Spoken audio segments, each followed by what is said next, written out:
just said, my name is DIEM, and I will be discussing UX research strategy. So, to get started, I figured the first thing that we would talk about would be, who am I? Because I'm sure most of you guys have no clue who I am. So I figured I would go briefly over my professional background, and then we can go into strategy from there. So, first, can everyone hear me? Make sure I'm projecting loud enough. Everyone in the back, can you hear me? All right, awesome. So I got my start working in system development in the military. I joined the Navy at 17 and got into system development from there. I served as the civilian equivalent to a business analyst, and I did that for 5 years. I was introduced to user experience research through my time because as a BA, I worked very closely with UX designers, and we bumped heads a lot because we had different objectives. And I grew to actually really appreciate their perspective and the user focus of what they were trying to do. Ended up switching my focus from computer engineering to psychology from my time working with UX designers as a BA. So I ended up going to grad school to be an Agile psychologist. So basically it's business psychology. I work a lot with HR teams, focusing on candidate experience and recruitment. So a lot of my research when I first started off was actually specifically for employee engagement, basically asking job seekers how their experiences were being onboarded. And I did that as an independent research consultant. So kind of that overlapped while I was a BA. I started to get some experience as a researcher independently because I didn't want to leave the military basically with only the experience that I had. So during that time I had a lot of titles. Human capital consultant, executive coach. I worked a lot with leadership. A career coach, again, for job seekers, helping them find work. UX strategist for a lot of startup companies and small businesses looking to develop basically e-commerce platforms. And of course, a researcher, which is what we're going to focus on today. And as he mentioned, I'm not a doctor just yet. I don't graduate with my PhD until May of 2020. So, with that being said, based off of my background, I get a lot of questions basically asking me, why are you a UX researcher? You're an IO psychologist, you focus on business psychology. What does that have to do with research, UX? So basically, to explain that, I feel like basically explaining to people what a psychologist actually is really helps to bridge the gap between psychology and UX. So basically, regardless of what kind of psychologist you are, whether you're clinical, social, human factors, all we do is we focus on human-centered research. Our job is to basically understand the attitudes, the behaviors, interactions of people, different demographics, different populations. And that concept, that main goal, should be something that all UX professionals, have at their core. Regardless of if you're a designer or if you're an information architect, content strategist, no matter what you're trying to do, you should be able to collect data on a user and then analyze the data and use that to make good decisions. So regardless of what your role is, somehow your core, you should have that psychological understanding of a user. With that being said, as well, UX seems to have a habit of compartmentalizing. So depending on your population that you're investigating, then you're considered, like a CX researcher. So you do customers, or there's market researchers, and then there's employee engagement. So then you're only HR, you focus on employees, But regardless of who you're looking at, you're again only the core value here is that you are investigating human experience. So again, psychologists, as what we do is we investigate human experience. So that should translate over to all UX professionals. And my last note there that I left you was that I feel my son, everyone.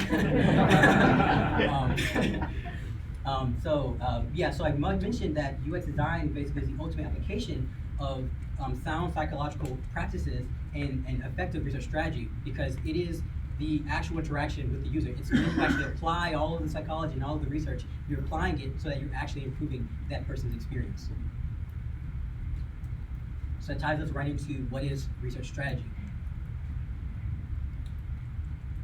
So, at its core, research strategy is basically the development of the infrastructure in which future research will be conducted. So it's not necessarily the actual application or the practice of research. It's going through the process of making decisions and trying to figure out, the roadblocks before they come. So that way you're able to present to your client and say, this is what we're going to do, and this is the deliverable that we're going to present from it. And so from that, these are some key points that are relevant to your strategy, to research strategy. So of course, everyone knows that you're creating a strategy, you need to have a plan. So that's like the high level, you need to make sure that you have some sort of plan here. But beyond just the actual plan here to say, I want to conduct research, I'm going to do a user interview, you have to figure out more details in that. Such as, of course, developing processes, because if you're leading a team as a strategist, their processes may not be implemented yet. So you may get on a team and you think it's assumed that everyone knows how to do these things. Well, it may not be the case. So you have to be able and willing to document these steps so that way other people can understand them, because you are, as a strategist, communicating this process to someone. Another thing would be that you need to, of course, then be able to present and train others on this. My time being a strategist, I would say majority of it has been actually not spent doing research, but it's been training others. Basically, a lot of designers might get on projects with 4 or 5 designers who've never done research before, and I'm now placed to figure out how to answer a research question, get it done in a certain amount of time, a certain budget, and train all these people who've never done research before, ever. So a lot of part of strategy is doing training. Another key part would be coordinating with key stakeholders, because again, you have to be able to work cross-functionally across other teams. There's product teams that you focus on, of course your clients, other key stakeholders, development teams, system development teams, whoever the case may be, because those people also play a heavy role in your plan. Creating data collection instrument. So this step right here is not saying that you as a strategist are required to be the one who develops the test, because not everyone is a test developer. It's not a skill that you have to have, but as a strategist, you have to figure out how it's going to get done. So if you can't create the test yourself, if you can't create the interview tool, you need to figure out how you're going to go about that. Would that be, hiring someone on who can do it? Would it be going online and finding some templates or examples? However it is, again, you have to figure out in advance how you're going to get that collection strength. And the last two here are very, very important. Basically being able to produce a research schedule, because again, working cross-functionally, you're not the only person who's the priority of your client. There are other moving parts here. So with that being said, with scheduling, you have to consider the environment that you're working in. If you're working in an agile environment, your development team might be working in sprints, which means that you have to make sure your deliverables fall within those sprints as well in order to be productive, in order to add value to that team. Another thing too, of course, would be just simply making sure that you're meeting expectations within the time frame that you're given. So make sure, of course, that you produce a research schedule that considers both the environment that you're working in and then the roadmap for the broader project. And then lastly, with this one, you want to make sure that you are considering cost and any kind of resource allocation, referring to how many man hours are you going to need. So like you have your schedule here, but actually how many hours are actually someone's going to be working. Do you need 5 researchers? Do you need 2 researchers? Do you need a designer on hand? So you want to make sure that with your plan you consider all of the costs associated with that plan. So as you can imagine, it's a lot of information that you're trying to plan. This is all done before you ever talk to your client. It's a lot of moving parts here. So basically, what I did was I broke this process out into 5 steps, and this is a process that I use across all projects. So I am right now working on a UX project, but as I just mentioned to you guys before, I've worked with a lot of different industries, a lot of different clients, so I don't only focus on UX. So this process I'm going to walk through is something that I utilize no matter what project I'm on. It's just research strategy. So, research strategy development process. So the first step to trying to wrap your head around all of those decisions that have to be made pretty quickly, because again, that turnaround for all of that, it's going to be like one day. I've had one day to come up with all of that before. So to wrap your mind around all of those different moving parts, you want to first start with business needs. So business needs refers to your clients, your key stakeholders, whoever the decision makers are, trying to sit down with them and get an opportunity to define the vision and the business objectives. So you want to leave that meeting or discussion with them having a very, very clear understanding of the vision of the research and the product or system or whatever it is that you're working on, and make sure that you have objectives identified. They're not going to just give you objectives. They're not going to probably write down for you and say, this is our objectives. You have to listen intently and be able to document those objectives. Generally speaking, for just a medium-sized project, you're going to have probably 2 or 3. Those objectives need to be very concise statements. You don't want to make them, very flowery, very blue sky. You want to make them as concise as possible, because those objectives that you walk away with, those 2 or 3, are going to be changed into research questions. So basically, to ensure alignment with your research and the business needs, you want to turn those objectives right from their mouths as close as possible into a question. So that way, when your client sees your research plan, they see that their question that you're asking, the users, clearly directly relates to the objective that they set for you. So after you walk away from that stakeholder interview with objectives and research questions developed, your next step will be methodology. Now, I will say in advance that, I'll say in advance too. So what I'm gonna say, some more seasoned researchers, I've had to train them and they were not very happy with this. I'm gonna say it anyway because it's research practice 101. As you can see here, methodology was decided after business needs. You see the step here was business needs and then methodology. So what I'm saying here is that you as a researcher, you may have a preference for qualitative versus quantitative. I will say that I do. Academically, I'm a quantitative researcher. Through and through, I will never volunteer if I have a choice to do qualitative research. However, as a strategist, because again, this is not a practitioner, you're a strategist, you have to be flexible and willing to use whatever methodology aligns with business objectives. So with that being said, after you create your research question, you're then able to very clearly see what methodology is aligned with that. Because as you know, if you're asking certain questions like are, is, or if, that's quantitative, because of the beginning of the question. Or if you're looking at something more exploratory, like when, how, where, it's obviously qualitative. So again, you want to take your objectives, turn them to questions, and then decide on your methodology from there. Following your methodology, once you find that out, you then determine your approach. So approach and methodology are often used interchangeably, but they're actually not the same thing. They're not synonymous. Your methodology refers to the way in which you analyze data. So methodology is the analysis. Your approach is your data collection approach, how you collect your data. So essentially, if your methodology, say, is quantitative, your approach would then be a survey, or it would be, a task analysis. If your methodology is qualitative, your approach would be a user interview or exploratory unmoderated usability test. You see what I'm saying? So you see how everything is lining up so that everything is consistent with the original business objective. You make sure that everything you're doing or decision you're making goes back to that original objective.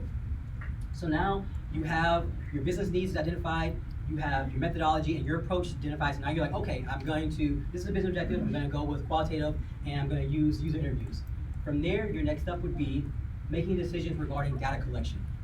Now, a lot of people will overlook this really quickly because it seems like it's very obvious. You collect the data, you ask the questions, and that's it. But there are quite a few decisions to be made during this stage that people overlook. For example, would be documentation. So if you're going to do user interview, well, do you have another person to take notes? Because that's another resource. Now you're back to resource allocation. You need to hire someone who's going to take notes, or at least to have someone who's busy doing something else and say, hey, I need you to come take notes for me. And they're probably gonna say no because they're too busy to take notes for you. So things that you have to think about. Or what platform you're gonna use. Are you going to, use Skype, or are you going to record it online? So those are the type of decisions you're gonna make because there are costs associated with that. That your client will need to know in advance that you're going to be using those methods. And then data storage. So make sure that you consider in advance how do you plan to store all this data, especially when working with certain clients because of confidentiality and different things like that. So you have to think about in advance before you get to data collection. How are you planning on storing this to make sure your client is comfortable that you're actually protecting all this data? So after you figured all that out, next step would be analysis. So this directly relates to, again, the methodology as I just stated. Once you pick your methodology, your analysis is pretty simple. It's qualitative or quantitative. However, I will say that I always recommend to people, especially new researchers, to have two analysis approaches in their toolbox. If it's quantitative, to know how to do descriptive statistics. Pretty basic, and that's something that's very easy to do. Again, I'm a quantitative researcher, and I've been, again, a practitioner for the past 8 years, and I will say to you, I've never conducted any fancy multivariate regression models. I've not done anything complicated like that. So if you just go on and start trying to learn as many complicated analysis approaches as you can, you're not going to really be able to utilize it, so don't even bother, unless it's like case by case. If you feel like it's appropriate for that particular situation, you can learn it then, but don't try to figure out how to do a bunch of complicated models. Just know how to pull descriptive statistics, which are just averages and percentages. That way, your audience can very easily understand what you're saying. Now, if you're doing qualitative research, I always recommend that everyone is able to do a thematic analysis. So thematic analysis, basically you just take your qualitative data and it's bucketed into 3 different tiers. First will be codes. So codes are essentially just keywords. They're basically, once you're looking through a bunch of data, you're gonna start hearing the same word, the same term over and over and over again. And that'll be at the lowest level of your code. You start bucketing and saying, okay, this is obviously a concept that's repeated over and over again. Your next tier would be your category. So from those, consistent codes that you keep seeing, you're gonna start being able to say, oh wait, this concept has a lot of negative feedback versus positive feedback, and that could be a category. It's 2 categories that you form. It depends on the project, but that could be technically a general one. Or it could be pain point versus positive feedback, something like that. And then your third tier would be your theme. And your theme is the overarching idea that you're trying to basically convey to whomever it is your audience that you're talking to. So again, as a qualitative researcher, if you have even that ability to just on hand always be able to do the thematic analysis, or to speak to it and to train someone on it, you're gonna be set. And again, for quantitative, descriptive statistics, where you can pull averages and percentages. And last step would be dissemination of findings, and I will always argue that this is the most important step of all of them, because effectively you can do every step perfectly correct. You can have perfect alignment in your research to where it's directly aligned with business objectives. However, dissemination of findings refers to the way that you present this to your audience. If you present this in a way that they cannot understand, or you present it in a way that no one knows what you're talking about, again, it goes back to quantitative research, then you brought no value. You've added nothing to anyone. You've added no value to anyone. So essentially, you've spent a lot of money and a lot of time with research that everyone's going to put in their drawer and never see again. You have to know your audience in order to better present this information to them. Knowing their audience means know what they want, know how they digest information, and be able to communicate that in a way that they will accept. And again, it will take a little bit more time on your part to get that down. But again, this needs to be figured out before you ever engage with a single user. This is all the information that you need to have, because when you're presenting a research plan, they want to know all this information. They want to know that you understand their objectives. They want to know that the methodology you choose is this, and this is why you chose it. They want to know the approach you're taking, because again, the expenses are associated with approach and data collection. And then again, with analysis, they may not really care as much about that part, but what they do care about is how you prepare to deliver it. So dissemination directly links to your deliverables. So you have to think about deliverables, because if you, as a researcher, are unable to, say, illustrate things, then you might need to bring a designer on for that. So again, resource allocation. So you want to plan that in advance, anything that you may need before you ever actually conduct any research. And again, this is research strategy, essentially. You've not actually engaged with a single user yet. You haven't actually created an instrument yet. You're only making decisions for research to be conducted in the future.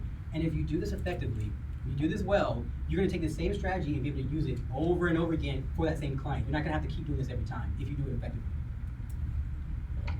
So with that, it's a lot of information. I've actually provided an example of this very process. So basically, putting theory into practice, this is where it is. So I'm going to walk through an example of just that. All right, so the scenario here would be that you're working with a client, and the client is a new startup company. They have a new online store, and essentially their issue is that they have high rates of abandoned shopping carts. So they're coming to you and say, hey, look, we have lots of different teams here, a marketing team here, we have, research team, we have, developers. Everyone's here is saying, different reasons why the users are not completing their shopping cart. We want you to conduct research so that you can figure out and narrow down the focus, so that way we know where to put our money to. So with that, from that discussion, just that brief discussion, you're able to say, okay, well, obviously the business objective, as you see here, a very clear, concise statement is to decrease the number of abandoned shopping carts for their online store. So you want to keep it, again, as simple as possible, because you don't want to be all over the place with your research. You want to make sure that you understand exactly what their issue is and exactly what their purpose of research is for. And that would be it. So they want to decrease the number of abandoned shopping carts on their online store specifically. So from that from that statement, you're able to turn it into a question to understand your methodology. So again, some more context here with this meeting. So during the meeting, they're talking, and again, they have a lot of reasons. They have a lot of reasons why they think that this is happening. And some of the reasons they go like, okay, so we think that they're abandoning shopping carts because the information is not hard to navigate, and then we think that the content is not very usable, and then we think that the visuals and the images of the products are not very clear. So they brought a bunch of assumptions here, and you're taking all these and like, okay. So with that, the most appropriate approach for that would be to conduct hypothesis testing. So you take maybe 2 or 3 of the viable assumptions here, and you put them into a question, basically asking, are content and visuals determinants of online purchase completion? So from that question that has been formed, it's very clear that it's a quantitative approach. So as you see here, again, that the approach, methodology. The methodology was determined by the business objectives. So from that question here, it's a quantitative study that you're conducting, because you are hypothesis testing. You're testing if content and visuals are in fact determinants of this user behavior. So from there, you then can determine your approach and then your data collection methods here. So if it's quantitative, and again, you're already focusing on online users, an online survey would be appropriate. You're engaging with the very people who you want to engage with. So say for this example, you choose an online survey. You have 20 questions here. You don't even be that specific, just 20 questions that you're asking them, and so that already covers how you plan on storing your data, because if it's online, it's going to be through that. But then you have to think about, again, platform. Are you using SurveyMonkey? Is your client going to let you use SurveyMonkey? Is they going to pay for it? So those type of decisions still have to be made. But again, this is just an example. You at least narrow it down from there. Okay, so from this type of survey, you're easily going to be able to determine that you're going to have to do descriptive statistics, because again, if you're asking a survey question with like a Likert scale, you're going to have a bunch of averages that you can provide, or you can have, again, with yes or no, you're going to have percentages to say 78% said this, 28% said that, or said no to that. So for analysis, again, it's pretty simple. An example would be 78% of customers reported that the information did impact their ability to complete their purchase. So then again, it's pretty simple. You're going to tell them, like, I'm just going to provide you guys with percentages of who said what. And from that, you're able to say that your deliverable from this type of project would be a one-page report. You're not going to make it complicated. You don't need a bunch of personas for this. You don't need a journey map necessarily, or a user flow. You want to keep it simple. They had a very straightforward business objective, and you're going to make sure that your deliverable matches with that, which would be answering their question. And that's all. It's very important that we don't think that personas and journey maps are good for everything. We don't have to do 100 and 200 page paper. Sometimes it can be as simple as one-page document telling them the answer to their question. So that is putting that theory, that process, into practice and really actually apply. So again, I want to remind you guys, all of this is decided before you ever engage with the user. This is something that is documented in, again, a 1 and 2 page paper. Sometimes I do, if it is, depending on what I'm collecting, I attach the data collection instrument as well, so that way your client can view the plan and the data collection as well. Some people don't really care about the questions because they're not really well versed in that, but it's good to always also have it just in case.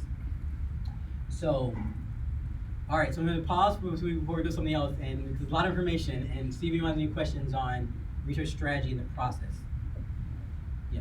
So I was going to ask, when you're at the report section of this process, and you've already answered the question, are you going to go back to try to find the actual solution, or are you just going to try to answer that one question that you're going to do? Okay, so I will say this is me. This is not necessarily always the case. It depends on what you're hired on for.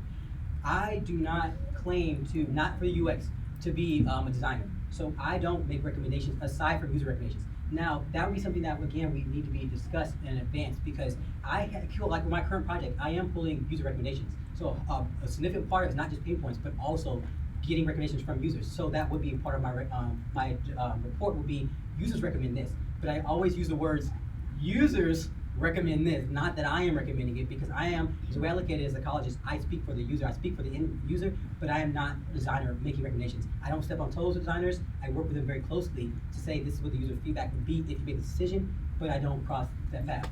It's different though, I'm sorry, one second. It's different though when I work with HR teams, because with that it's a little bit different. With my specialty being IO, I do have a little more experience with actual service design. So with that is different. With process improvement, I do get involved with that. So it all depends on you and what you're comfortable with. If you're not comfortable making recommendations, please don't. Don't feel like you're obligated to. Your research is what was defined in the beginning as your objective. Don't go beyond that if you don't have to. What about pushback? I mean, I know what oftentimes when it comes down to UX design, clients want to have pretty deliverables. Sure. So what do you give in response to if you're getting pushback on that? So I would say that, again, the pushback, I would prefer to have that at this stage, in the strategy phase, because if they're telling like, no, we want a persona, we want this journey map, then all I can articulate to them is, okay, if you want a persona, if you're saying that you want this deliverable specifically, then that takes us back to objective. Now we're back at the very beginning here to say, what is your actual objective here? Because if you're wanting a persona, what you're going to get is demographic information. You're going to get a better understanding of your users. But your objective here is to figure out what variables are impacting their behavior, not specifically who they are.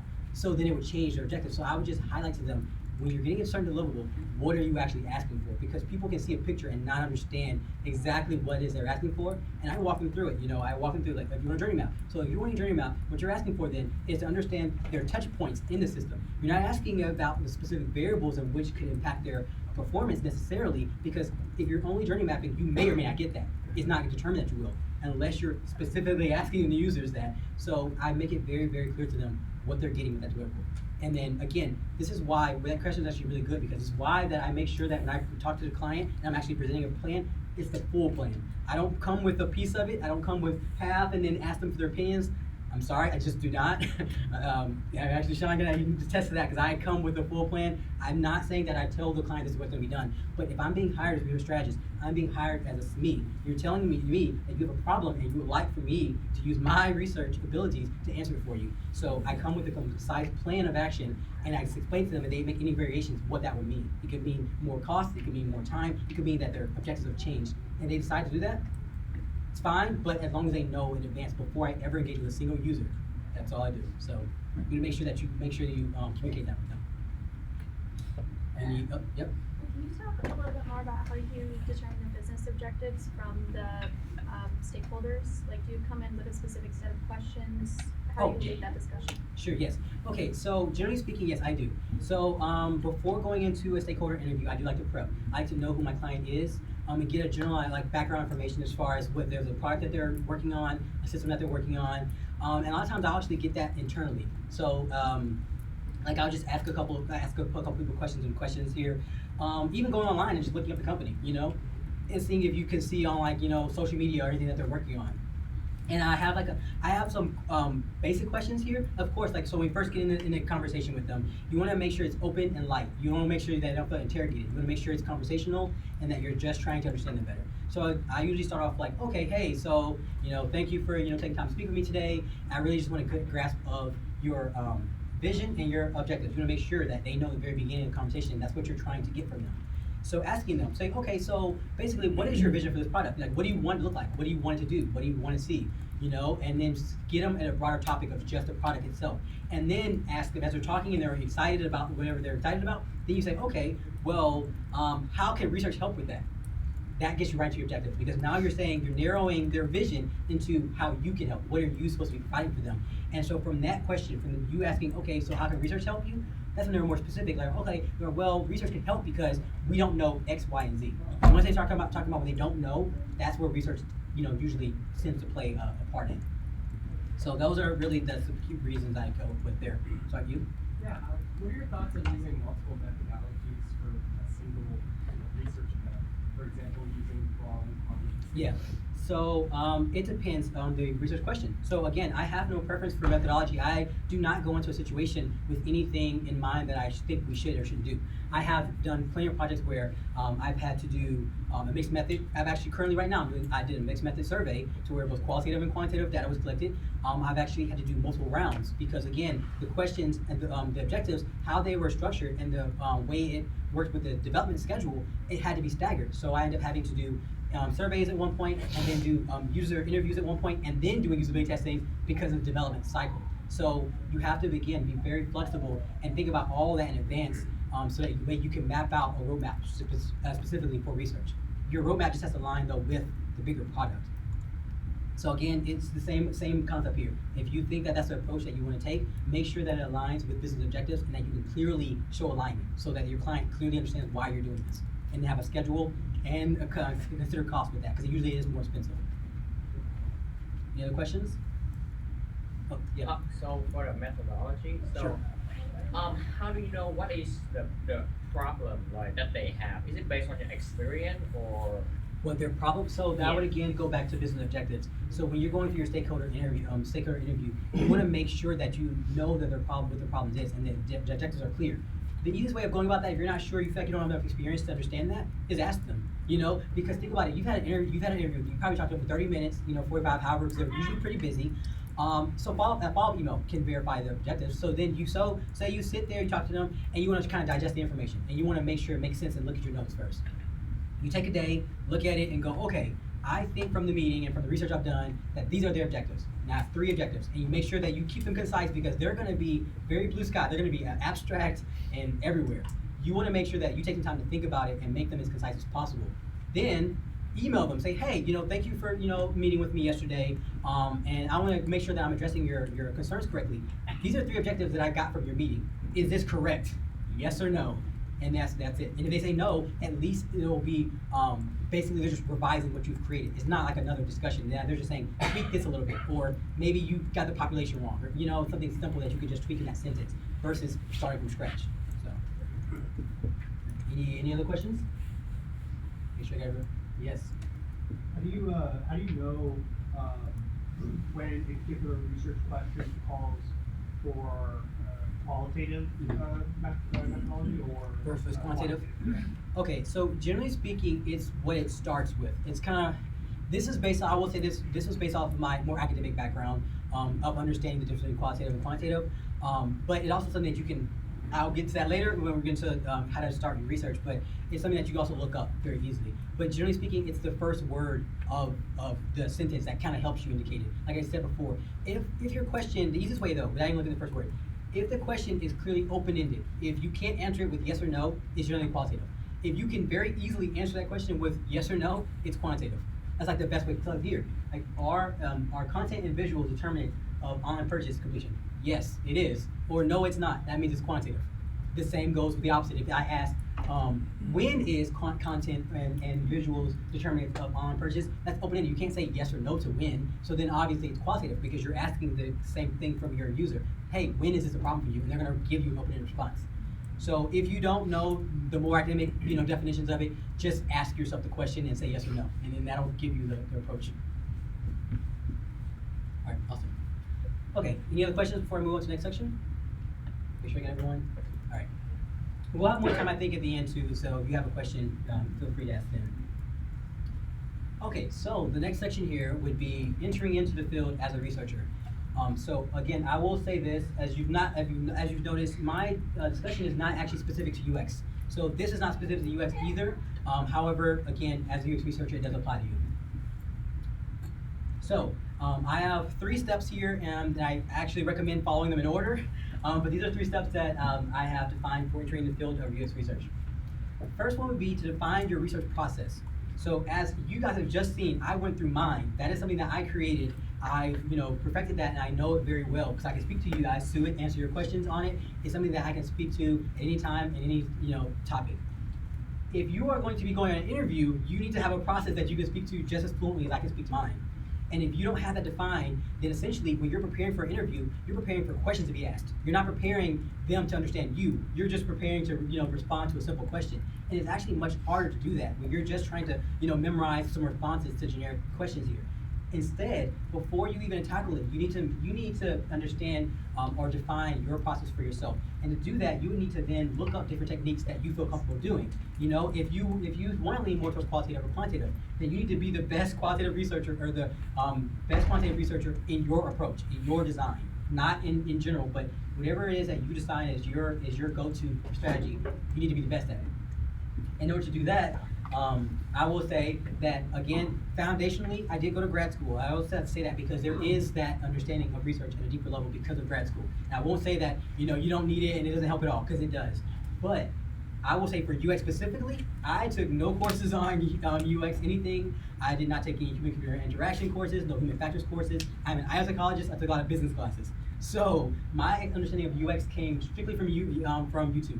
100%, and I would never lie to people. I knew nothing about the card sorting and tree testing and anything else like that until I heard it and said, let's go on Google and see what even that is, So once I started learning the terminology and the different approaches specifically to UX, I then started incorporating that into my process. So I'm like, okay, so I have a foundational process, but for UX, let me start sprinkling in some of the more terms that they use. So that way, when I'm talking to someone who's a UX professional, they can kind of align with what I'm saying. And then, so with that process, the last step here would be to practice. So practice would be, once you define your process, you've written it out and you said, these are my 4 steps or my 5 steps or however complicated you want to be because you want to be complicated. You want to actually put it into practice because then theory into practice is very important with research as a practitioner.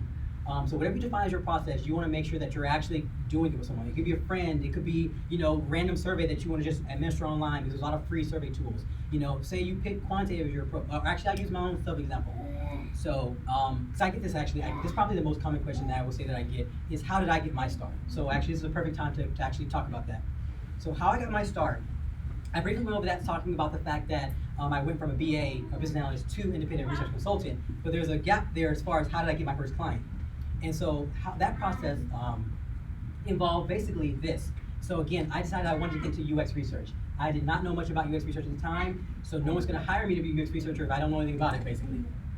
So what I did was, I decided, okay, I like to do quantitative research, so I'm gonna lean more towards quantitative research. So I looked up a bunch of quantitative techniques specifically for UX.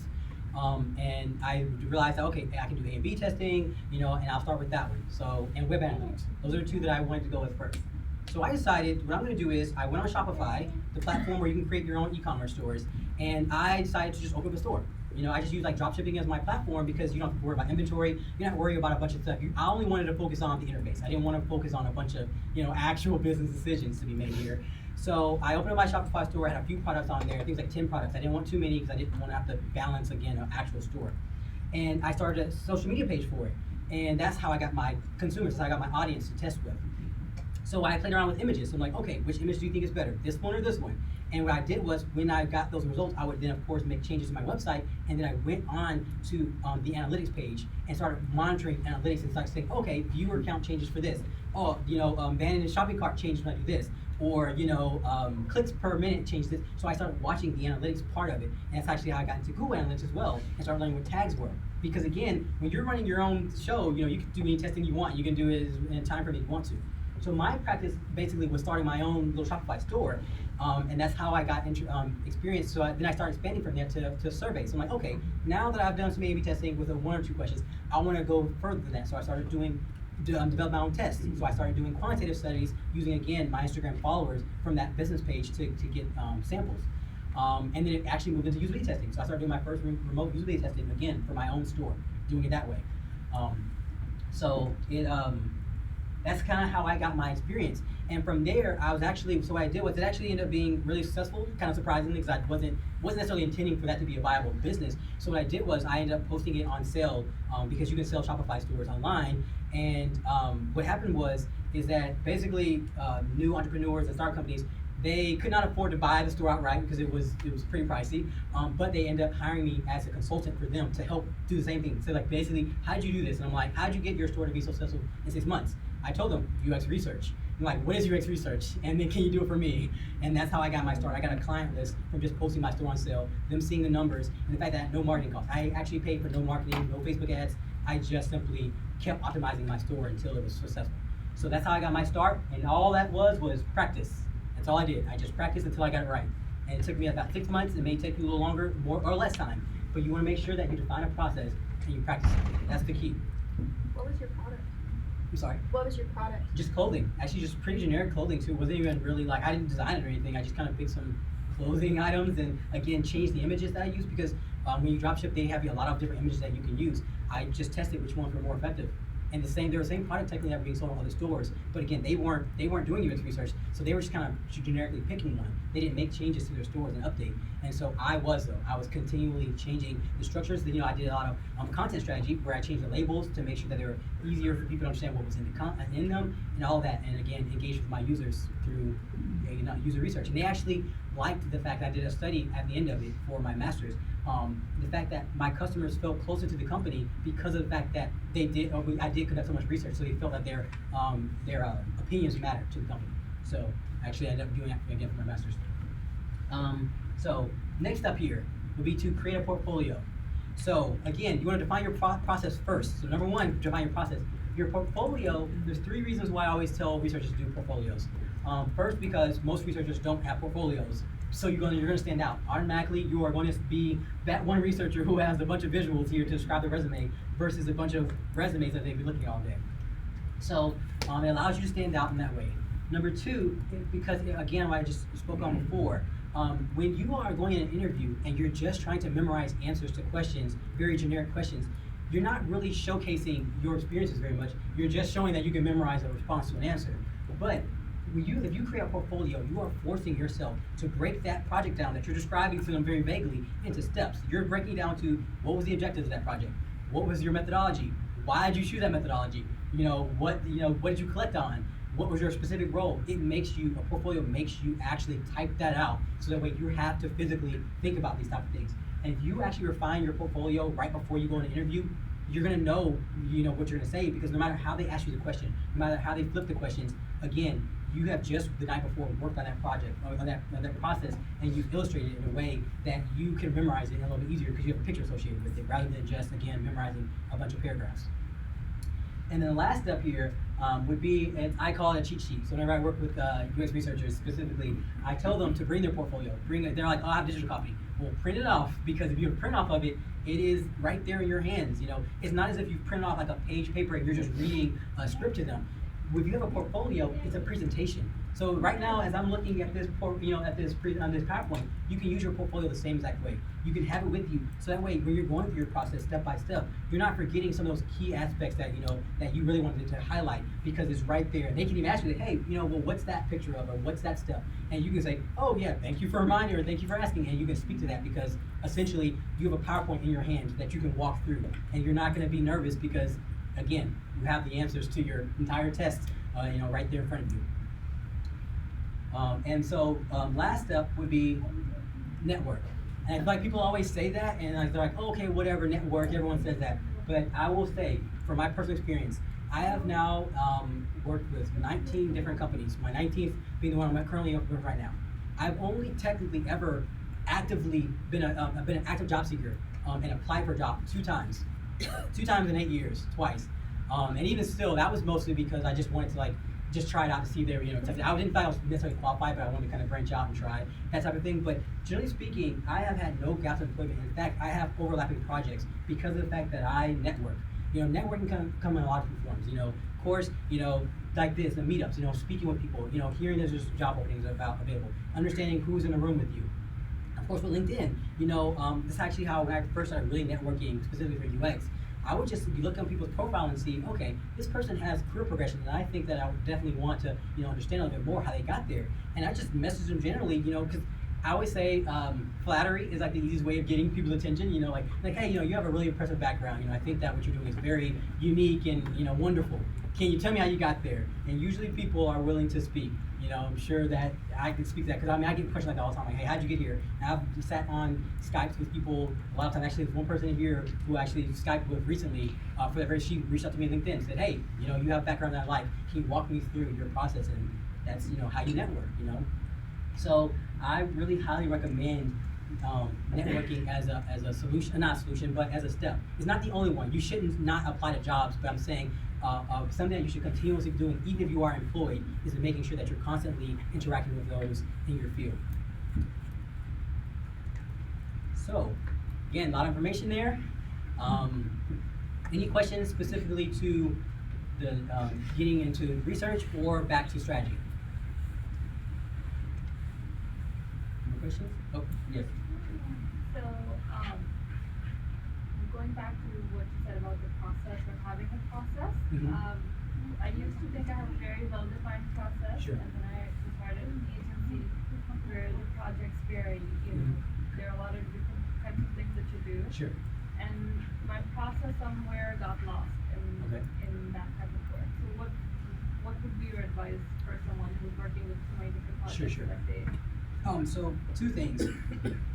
First, when you're developing your process, it should be something that can be done over courses within projects. As I described my process here, it doesn't matter methodology. It didn't matter about approach. It didn't matter about the questions. 10 questions. You want to make sure that your process that you define for yourself is flexible and it's something that can be used as frequently as necessary. I will say though too, with your defining process, this is specifically for research strategy. Only saying that because not all researchers are strategists or have to be strategists. It's a different tier. Because with me, strategist, I've been in it for 8 years. I'm not trying to be a manager. I'm not trying to be a director.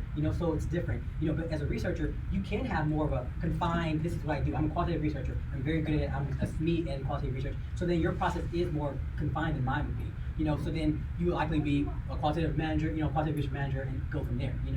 So I'm not saying that necessarily your process has to always go, to every situation. It depends on your career goals, and you have to define that for yourself.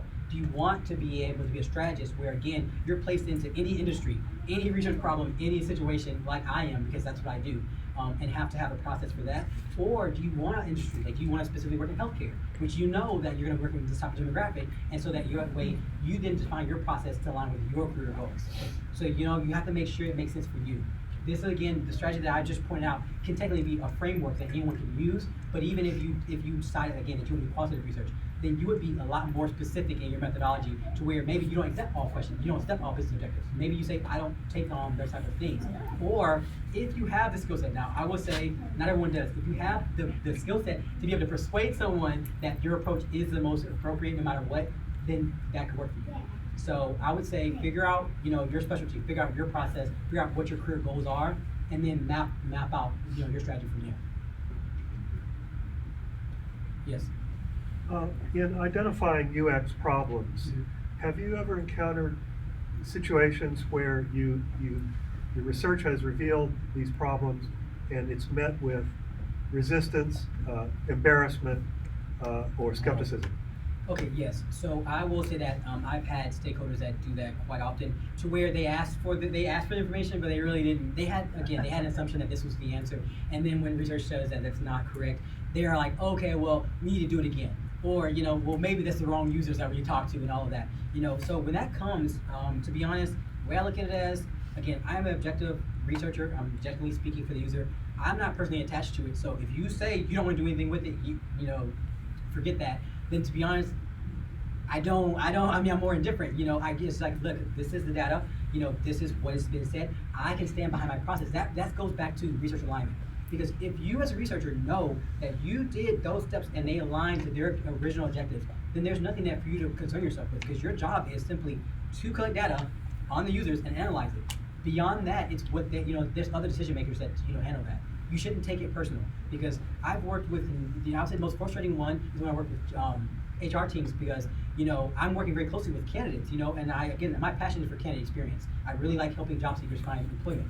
So to watch my research, I did it for months, observing. I literally went through technical interviews, watched as the candidate was going through interviews. And it can be very boring to hear the same interview over again, walking them through the building and everyone's reading them. I watched the entire thing for months, had all the data collected. I had quantitative statistical satisfaction scales at the end of it, and to tell this organization, look, your candidates are declining your offers because their experience is awful. It's not about the offer, it's not about how much you're paying them, it's not about the job description. It's because when they meet your organization, they do not like you. Employer branding is a problem. Essentially, like, your employer brand is terrible. I told them this, and I'm like, look, this is all the numbers, persona, take a persona, journey map, take it, And they're like, yeah, no, we think it's this, we think it's this. I'm just like, what? And so then they go, well, and this is kind of like a whatever. They're like, okay, how about this? How about you conduct another round of research? And I'm just like, sure, we'll stay in research. If you're gonna keep paying me, I will continue to do research. So, they end up doing more research. Of course, the research then, all it did was validated the previous research, because, again, it's the same group of people. So 6 months later, I asked the same group of people basically, for their feedback, and they said the same thing that they did before, except they had more data, because now they're like, now we're in the organization, and now we really don't like the organization now. So, so now it became a retention issue. So then it opened it up for employee engagement and retention. So yeah, if they don't accept your data, it is what it is. As long as you get paid for your work, I guess, Like, as long as you provided good research, honestly, that's all you really should be attached to it. Any other questions? How do you, if your research was successful? I suppose that differs, I suppose, on project. I would say successful research kind of takes me back to still what I was saying to him. Successful research to me is, again, if I look at my research, first of all, if the actual deliverable, so what actually happens, not just a plan, if it aligns with what I planned out to begin with, that's success to me. Because first of all, you can have a lot of left turns that take place if you have a plan, and you can be, basically end up somewhere very far off. So success to me is if I was able to adequately and effectively consider all these different variables in advance and plan for them effectively. So that way that, again, the business objectives I was presented with and the deliverables that I present, they actually lined up, and that was correct. So I would say successful. as a strategist. Again, that's from the perspective of a strategist because again, I'm not necessarily heavily involved with the actual data collection itself, so I'm not attached to interviews themselves or any particular analysis. I'm attached to did the strategy that I come up with did end up the deliverable that I thought was going to be helpful. Another way though to be successful, I would suppose, is if you see the value add. So if again, as a psychologist and as a UX researcher, the application of all research is usually through UX design. It's showing right now, like, hey, I did this user research, and now design is showing that users are now more satisfied. That could be a success too, as you see the improvements in the system or the product that you've been working on. So. You mentioned about your scrappy UX research approach. I'm sorry, can you repeat Your UX research approach, Mm-hmm. so scrapping the Yeah. sample test up, and that's what you've done with the client approach was engagement. Sure. When does UX research start and when does it stop? Does it ever stop? Sure. Okay. So that's actually a really good question. That's actually something that I worked with. Another thing I work with currently. So defining UX research and when it applies. So that is something that falls into the strategy because it depends on some variables. It depends on the teams that you're working with. Are you working in a systems development team where they're developing and they're how output's coming out. So they're already working on things. It can be hard for you to inject yourself. But if they haven't yet and your discovery phase, it's very clear to find that UX research is the beginning. You're doing discovery, you're doing exploratory research, you have weeks to do it, It can be a lot more complicated though when they've already spit out a few different iterations of design and now you're like, well, what am I supposed to do with it, So I would say that the UX process in general, ideally would be that you have discovery in which you're able to, do your research, whatever method that is, qualitative, quantitative, that doesn't matter. You're able to do your research, and then following research, you're then able to, of course, then actually prototype. So then designers are actually building this, or whatever it is that you are making. From that, you can either test it from there, usually test that prototype quickly, or at least get feedback from someone very quickly, that prototype. Then it's developed or it's produced, and then of course, following that, you're able to then test it again, So it's iterative and it falls into a cycle, and that's at a high level when you would be doing it. Discovery, then you allow designers to get involved, test that from there, the development get involved, and then test again. But it all depends on the organization you're working with and how flexible they are with research, because they could say, you don't have that much time, we want to push it out quickly. Or they could be working in an agile environment where you don't have the time to do it. So it's very flexible. Yes? Are there any tools you use online that makes your job easier? Like, for example, Asana for use? I feel like I've been really flexible with my tools only because as a consultant, I kind of have to determine it, again with budget and scheduling. So I would say frequently what I use, are pretty basic things like, like SurveyMonkey, I've used it like a million times. Think of something specifically that I use all the time. Like user testing, I feel like I've used quite often. There's nothing, I don't really get involved with visuals, so I will say, like with personas, I'm more on, as far as focusing on the collection of it and how we're gonna gather the information, and then usually work with designers or visual designers to demonstrate it or illustrate it. So I don't really have much background with that, I don't get involved with that stuff. Again, I am never, too shy to say, hey, look, if you're gonna have me on, we're gonna need someone to visualize this information if that's what's necessary. So I would say mostly I've worked with SPSS a little bit. It is statistical software because I do work with federal governments. Now I will say that when I work with larger populations, it does require a little bit, more statistics there. I'm trying to think. A lot of Excel, really, like basic Word, Excel, PowerPoint type. I don't really use anything fancy because then it's a cost that you don't really want to have to get buy-in for, to be honest. So keeping it as flexible as possible keeps it cheaper, keeps it so that you're not having to beg for software that you only use one software, so you have to make sure your client is something that one software. It's just easier not to have that kind of tied to anything. Yeah. Oh, sorry. No, go ahead.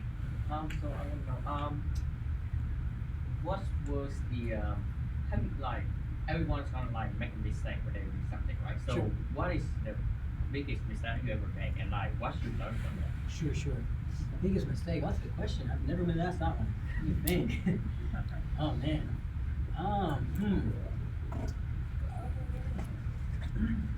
Okay, I would say probably my biggest mistake actually was with my own store.